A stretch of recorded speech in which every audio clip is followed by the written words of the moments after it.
Bonjour Lionel Trio. Bonjour. Quelle est la spécificité du prix des 5 continents parmi la foultitude de prix qui existent? Écoutez, si vous faites référence au prix français, d'abord, c'est pas un prix français. C'est un prix qui a vraiment un caractère universel et qui est ouvert, et de plus en plus ouvert, aux littératures de langue française, d'où qu'elles viennent. Peu importe que l'auteur du texte, d'ailleurs, soit originaire d'une communauté de langue française, l'auteur peut être originaire d'une communauté qui, dans sa vie quotidienne, n'a pas le français comme langue première. Et lui, il a décidé, ayant décidé d'écrire en français, on accepte le texte. Donc c'est vraiment un hommage au texte.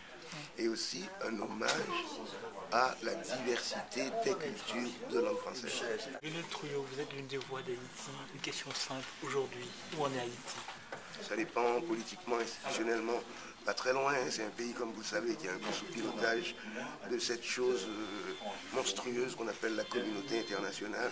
C'est un pays livré au diktat de puissantes ambassades et d'institutions internationales, et en plus d'ONG, qui, sous prétexte d'aider Haïti, font tout pour finalement priver ce pays de toute forme de souveraineté et de capacité de décider de son avenir. Bon, écoutez, il y a un président élu, il y a un parlement élu, il y a la démocratie formelle, mais un peu comme une coquille vide. Donc ça, c'est le mauvais côté de l'histoire, mais pour le bon côté de l'histoire, il y a quand même un peuple vivant et qui essaie de trouver des formes d'organisation et qui a conscience de sa situation et qui fait des efforts et qui mène même un combat pour pouvoir améliorer sa situation.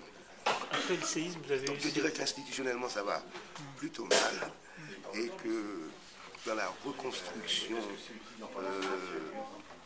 sociale du pays, on est sur le bon chemin parce qu'on pose des questions justes. Daniela Ferrière, vous Ce avez n'est dit pas la tout à fait- culture sauve Haïti. Ce n'est pas tout à fait mon point de vue. Est-ce que la culture est en train de sauver Haïti Pas du alors? tout. Pas du tout.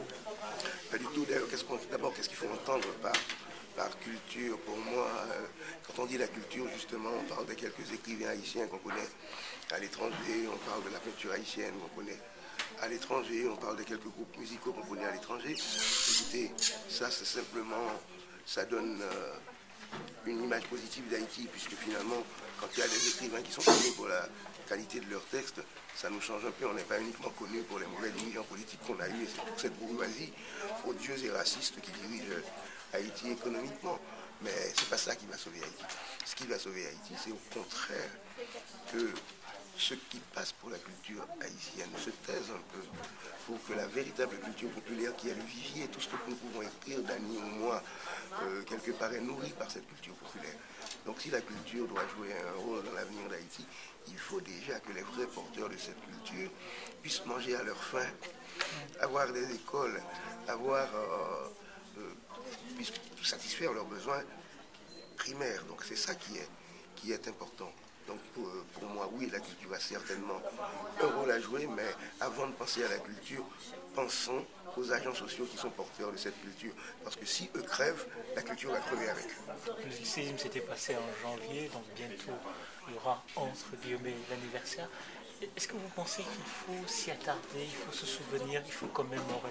Écoutez, il faut se souvenir, quand on a perdu quand même plus de 200 000 personnes, quand une ville comme Port-au-Prince, qui est la capitale du pays, a été détruite, on ne peut pas avancer sans mémoire.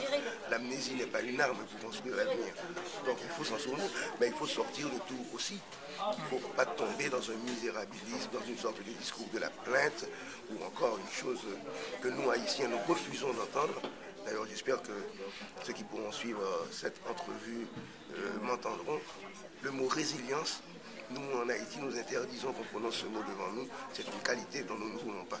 Nous voulons de qualité, nous voulons de la révolte comme qualité, nous voulons de projets d'avenir comme qualité, mais nous ne voulons plus qu'on nous dise « vous êtes résilient, ça suffit ». Merci Lionel Trio. Merci à vous.